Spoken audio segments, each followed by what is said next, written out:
dans ce nouveau live trading. Il est 15h29, les marchés vont ouvrir dans quelques secondes. Hop, on va direct sur les graphiques, ce sera beaucoup plus simple.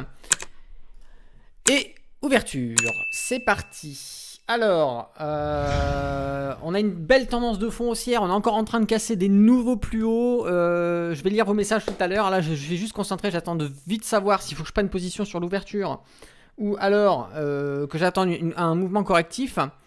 En tout cas, ce qui est sûr, c'est qu'on est très bien. Alors, on a un plus haut qu'on va avoir. Je vais vous dézoomer le graphique ici, qui est représenté par les 32 437, la droite rouge que je vous ai mis. Et on est juste au-dessus du R2 hebdomadaire. Donc, il peut jouer rôle de gros support.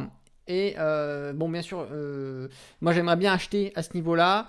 Tout simplement, ça permettrait d'avoir un bon ratio, d'aller chercher au moins l'objectif plus haut, mais on n'est pas à l'abri de casser nos nouveaux plus hauts. Voilà, donc je surveille un petit peu, on regarde ce qui se passe actuellement. Je vais même passer sur un graphique antique un petit peu pour pouvoir essayer de capter les mouvements. Donc là, c'est vraiment de l'observation pour l'instant. C'est délicat, on est encore sur des nouveaux plus hauts, on manque de repères encore une fois. Donc on va essayer de faire au mieux, et le mieux ce serait d'acheter au plus bas. Alors faire attention parce que sur le 1 heure, on a effectivement une entrée en zone de surachat, et on le sait sur les graphiques 1 heure, notamment sur les indices, souvent quand on a une zone de surachat, on a souvent un mouvement correctif à la sortie. Et là on est sorti justement du surachat sur le RSI, donc on peut s'attendre à un mouvement correctif, donc une petite baisse. Et la petite baisse, donc on pourrait aller chercher soit le R2S, soit un des deux supports qu'on a ici, je pense. Voilà. Bon, je pense pas qu'on ait un gros, ou alors on irait chercher effectivement peut-être le pivot journalier. C'est pour ça que là on est dans l'observation, j'essaie de voir au mieux ce qui peut être le plus intéressant à faire. Et dès qu'on aura une opportunité de rentrer à l'achat, eh bien je la prendrai et on ira se faire plaisir.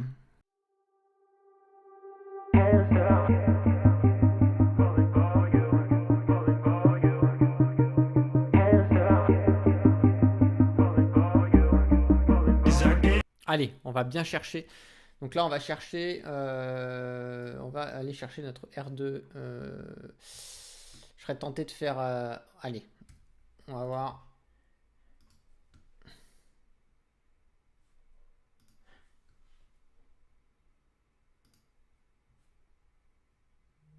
Hop là.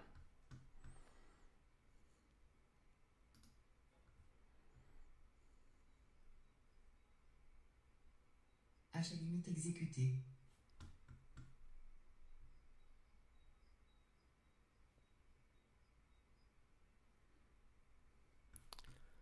Impeccable.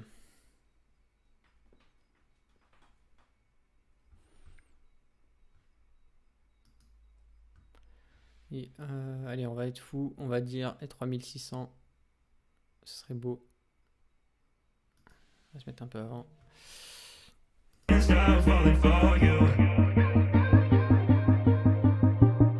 Alors j'ai mis l'objectif définitif. Allez, le R1 journalier, je pense qu'il y a moyen. Si jamais vraiment on a une bonne dynamique haussière, ça ne m'étonnerait pas qu'on casse les derniers plus hauts.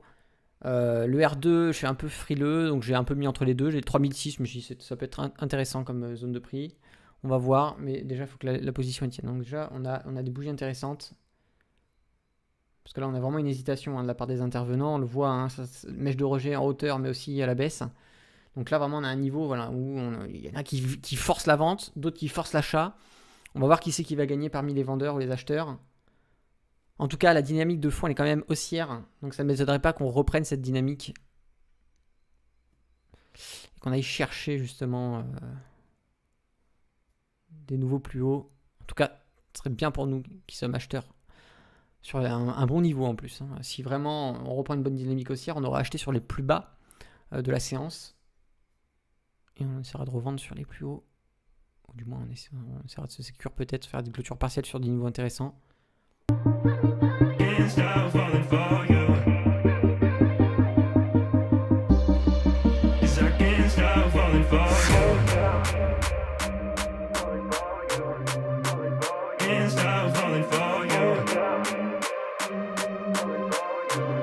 Et oui, petite bougie d'indécision. On est entre le haut de l'OPR, donc ça devient support, et la résistance, donc on travaille entre les deux. Et honnêtement, je pense que la clôture de la 15 minutes et l'ouverture d'une nouvelle bougie en 15 minutes, ça va vraiment nous aider. 'Cause I can't stop falling for you.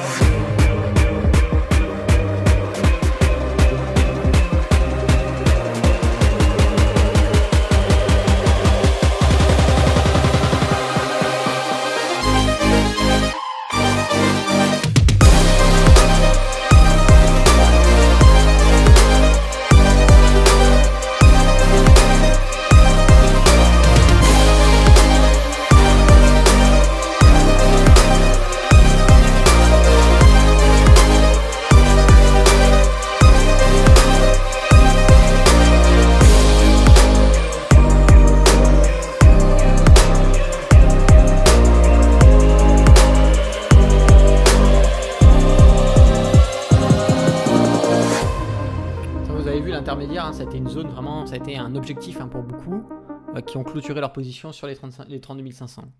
Et ça, quand on est sur des chiffres comme ça, 32 000, 32 500, 32 000, sur vraiment des chiffres ronds, c'est pas des traders hein, particuliers, c'est des institutionnels, ils se font pas chier. Hein, vous inquiétez pas qu'ils sont pas sur des graphiques en une minute ou autre. Ils ont des objectifs qui sont beaucoup plus longs, notamment c'est souvent des positions en swing, et ils viennent mettre des objectifs sur des points en chiffres ronds comme ça. Et c'est pour ça que quand on arrive sur ces niveaux, généralement, on a le marché qui décale dans l'autre sens parce qu'il y a ces clôtures qui s'effectuent et qui vont ramener les prix à la baisse.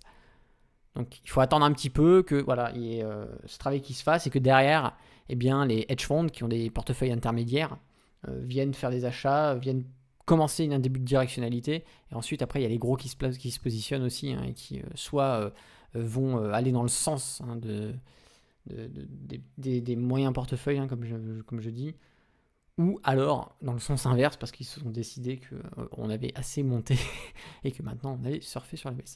Mais je pense pas. Là, franchement, honnêtement, on a une très bonne directionnalité. On a tout qui va dans notre sens. Les indicateurs techniques sont propres, sont beaux. On a cassé les plus hauts, on a cassé des niveaux intéressants. Voilà, il y a du potentiel.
Là, en termes de, là on est honnêtement, on est très bien. Hein. Là, on est propre. Hein. Regardez ce qu'il y a. On n'a plus de frein.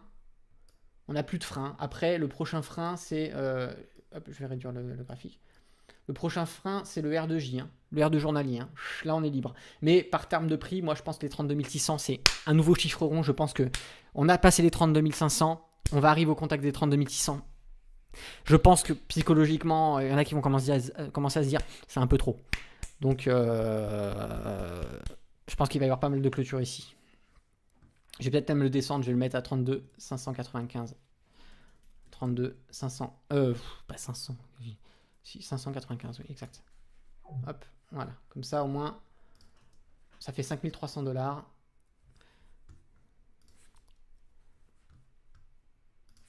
$5300 en euros.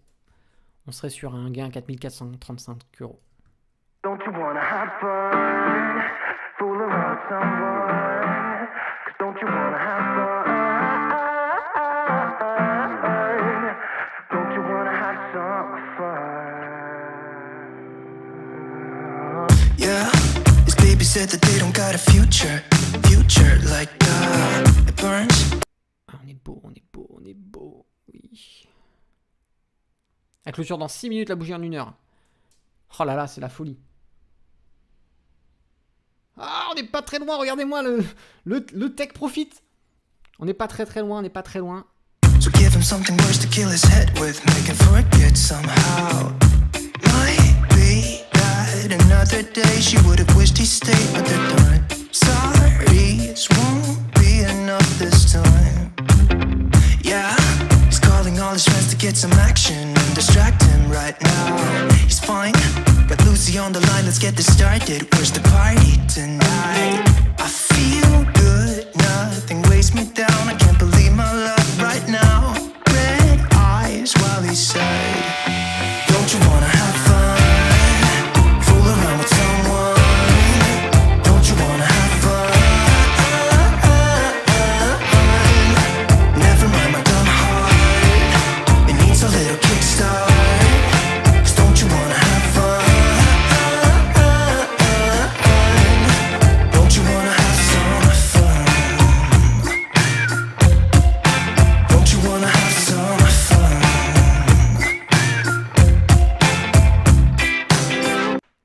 5300 $, c'est l'objectif. Allez, pousse. Vente limite exécutée. Yes. Prix avec gain. 4431 €. Voilà, en 1h30. Mais écoutez, je vous remercie d'avoir suivi ce live sur la chaîne que j'ai remis en rediffusion. Si le trading vous intéresse, en haut à droite s'ouvre une petite fiche. Vous avez aussi le lien dans la description. Il s'agit d'une formation qui est offerte et qui va vous permettre d'apprendre les bases, c'est-à-dire comment est-ce qu'on fait pour lire un graphique, c'est-à-dire le graphique que vous avez au-dessus, comment est-ce qu'on fait pour lire les indicateurs techniques, comprendre s'il faut acheter, vendre, qu'est-ce que les supports, les résistances, voilà, on voit tout ça. Et puis si vous souhaitez aller plus loin, vous avez les formations complètes dans le catalogue. En bas, vous avez aussi le lien dans la description. Il s'agit de formations structurées, voilà, avec des modules à suivre dans l'ordre pour atteindre vos objectifs. Voilà. Si la vidéo vous a plu, bien sûr, mettez un pouce, abonnez-vous à la chaîne et activez la cloche pour recevoir les notifications. Comme ça, dès qu'une vidéo sort, vous êtes tout de suite tenu au courant. Et puis si vous avez une question, une suggestion, vous souhaitez tout simplement réagir à ce live, tout simplement, je vous laisse le faire dans les commentaires en dessous de la vidéo. Voilà, c'est Alexandre, le trader indépendant. Moi, je vous dis à bientôt pour une prochaine vidéo. Et d'ici là, tradez bien sur les marchés financiers. Ciao!